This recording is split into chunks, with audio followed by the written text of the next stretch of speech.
Breaking news হিসেবে আজ সংসদ অধিবেশনের সভাপতিত্বের ভাষণে পে স্কেল পিছিয়ে যাবার প্রকৃত কারণ অত্যন্ত খোলামেলাভাবে ব্যাখ্যা করেছেন সরকার প্রধান।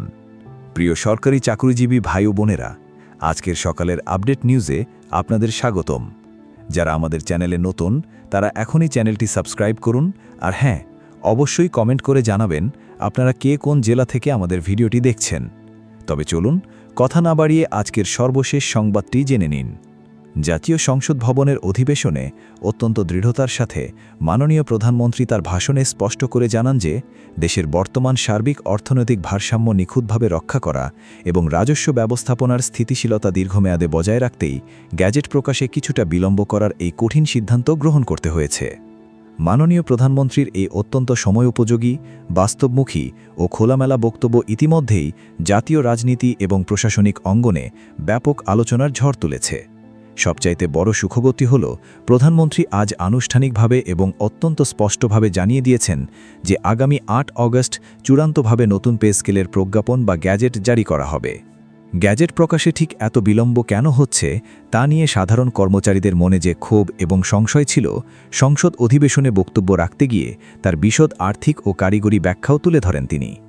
সংসদে প্রশ্নোত্তর পর্বে অংশ নিয়ে প্রধানমন্ত্রী অত্যন্ত সাবলীলভাবে জানান যে বর্তমান সরকার শুরু থেকেই সরকারি কর্মচারীদের উপযুক্ত জীবনমান নিশ্চিত করতে এবং বাজারে নিত্য প্রয়োজনীয় দ্রব্যের ঊর্ধ্বমুখী মূল্যস্ফীতি শক্ত হাতে মোকাবেলা করতে একটি যুগান্তকারী ও আধুনিক বেতন কাঠামো প্রণয়নের বিষয়ে অত্যন্ত আন্তরিক ছিল।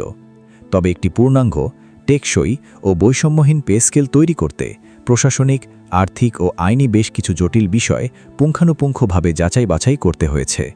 তিনি স্মরণ করিয়ে দেন যে কেবল মূল বেতন বাড়ানোই সরকারের একমাত্র লক্ষ্য ছিল না, বরং এর পাশাপাশি কর্মচারীদের জীবনমান উন্নয়নে বাড়ি ভাড়া, চিকিৎসা, সন্তানদের শিক্ষা ও যাতায়াত ভাতার মতো অন্যান্য অত্যন্ত গুরুত্বপূর্ণ সুযোগ সুবিধার ন্যায়সঙ্গত পুনর্বিন্যাস করা এবং একই সাথে অবসরপ্রাপ্ত প্রবীণ পেনশনভোগীদের সুনির্দিষ্ট আর্থিক সুরক্ষা দেওয়ার বিশাল কাজটিও একসঙ্গে চূড়ান্ত করতে হয়েছে। এই বিশাল কারিগরি, আর্থিক ও আইনি প্রক্রিয়ার কাজ নিখুঁতভাবে শেষ করতেই দাপ্তরিকভাবে অতিরিক্ত কিছু সময়ের প্রয়োজন হয়েছিল। অধিবেশনে প্রধানমন্ত্রী আরও স্পষ্ট করেন যে অতিরিক্ত বাজেট অর্থায়নের বিশাল চাপ এবং এর দীর্ঘমেয়াদী অর্থনৈতিক প্রভাব সতর্কতার সাথে বিবেচনায় এনে সরকারের তরফ থেকে একাধিক উচ্চ পর্যায়ের বিশেষজ্ঞ কমিটি গঠন করা হয়েছিল। সচিব কমিটি এবং অর্থ বিভাগের যৌথ ও চুলচেরা মূল্যায়নে বিভিন্ন ধাপে এই সুবিধা কার্যকরের প্রস্তাব আসে। সকল আর্থিক দিক সামলে এবং রাষ্ট্রীয় অর্থনৈতিক ভারসাম্য শতভাগ বজায় রেখে সার্বিক খসড়াটি চূড়ান্ত করা হয়। অত্যন্ত আনন্দের বিষয় হল বর্তমানে আইন মন্ত্রণালয়ের আইনি ভেটিং এবং সারসংক্ষেপ অনুমোদনের সমস্ত প্রস্তুতি একদম শেষ পর্যায়ে রয়েছে। সকল দাপ্তরিক আনুষ্ঠানিকতা সম্পন্ন করে আগামী ৮ অগস্ট সরকারের পক্ষ থেকে আনুষ্ঠানিকভাবে চূড়ান্ত প্রজ্ঞাপন প্রকাশ করা হবে।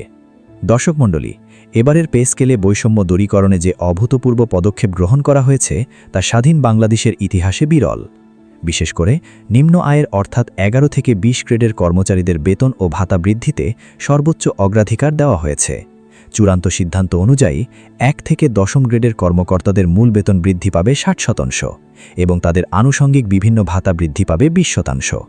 অন্যদিকে প্রান্তিক পর্যায়ের কর্মচারীদের জীবনযাত্রার মান অভাবনীয়ভাবে বৃদ্ধিতে ১১ থেকে ২০ গ্রেডের কর্মচারীদের মূল বেতন ১ লাফে ১৪০% বৃদ্ধি করার ঐতিহাসিক ঘোষণা দেওয়া হয়েছে, যা অতীতের সকল রেকর্ড ছাড়িয়ে যাবে। একই সঙ্গে তাদের অন্যান্য ভাতাও বাড়ানো হবে ৫০%। এছাড়া অবসরপ্রাপ্ত সরকারি চাকরিজীবীদের জন্য বিশাল স্বস্তি এনে দিয়ে তাদের জীবন সহায়নের কথা ভেবে পেনশন সুবিধা ১ লাফে ১০০% বৃদ্ধি করার প্রস্তাব চূড়ান্তভাবে অনুমোদিত হয়েছে। গ্যাজেট প্রকাশের তারিখ ৮ অগস্ট নির্ধারিত হলেও কর্মকর্তা ও কর্মচারীদের জন্য আরও একটি বড় ও চমকপ্রদ আনন্দের খবর হল এর কার্যকর হবার সময়সীমা। প্রধানমন্ত্রী অত্যন্ত আনন্দের সাথে নিশ্চিত করেছেন যে প্রজ্ঞাপন বা গ্যাজেট প্রকাশের তারিখ ৮ অগস্ট হলেও নতুন পে স্কেলের আর্থিক কার্যকারিতা ও যাবতীয় হিসাব ধরা হবে চলতি বছরের ১ জুলাই থেকেই। এর ফলে সরকারি কর্মচারীরা আগামী মাসেই বকেয়া বা এরিয়ার সহ নতুন কাঠামো অনুযায়ী বর্ধিত সকল সুবিধা একসাথে তাদের ব্যাংক অ্যাকাউন্টে হাতে পেতে যাচ্ছেন।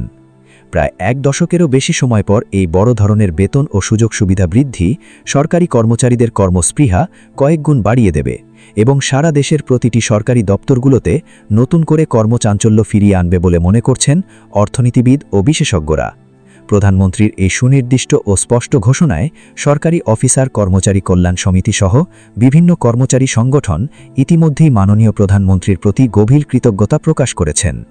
ভাষণের শেষ পর্যায়ে প্রধানমন্ত্রী আরও জোর দিয়ে বলেন, বর্তমান বিশ্ববাজারের চরম অস্থিরতা এবং আমদানিকৃত পণ্যের উপর অতিরিক্ত ব্যয়ের যে বিশাল চাপ রয়েছে তা সামলে উঠে যখন দেশে অর্থনৈতিক সুদৃঢ় ভিত্তি পাবে, তখনই নতুন বেতন কাঠামো সম্পূর্ণ কার্যকর করার চিন্তা করা হচ্ছে।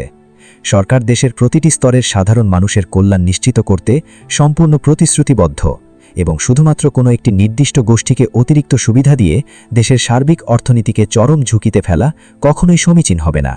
প্রধানমন্ত্রীর ভাষ্য অনুযায়ী বেতন কমিশনের সুপারিশগুলো বর্তমানে অর্থ বিভাগের সামষ্টিক অর্থনৈতিক অনুবিভাগে অত্যন্ত সতর্কতার সাথে পর্যালোচনা করা হচ্ছে।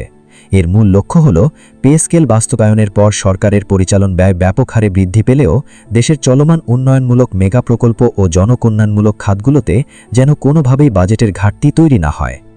সব মিলিয়ে আজকের এই ঘোষণা সরকারি চাকরিজীবীদের জন্য এক বিশাল প্রাপ্তি।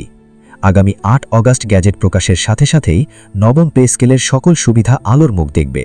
পে স্কেল সংক্রান্ত পরবর্তী সকল আপডেট সবার আগে পেতে আমাদের এই চ্যানেলের সাথেই থাকবেন এবং আপনাদের মূল্যবান মতামত কমেন্ট বক্সে জানাতে ভুলবেন না। সেই পর্যন্ত সবাই ভালো থাকবেন, সুস্থ থাকবেন। ধন্যবাদ সবাইকে। ভিডিওটি খুবই জরুরি, তাই দয়া করে সবার সাথে ভিডিওটি শেয়ার করতে ভুলবেন না। আর নতুন ভিডিও আপডেট পেতে এখনই চ্যানেলটি সাবস্ক্রাইব করুন।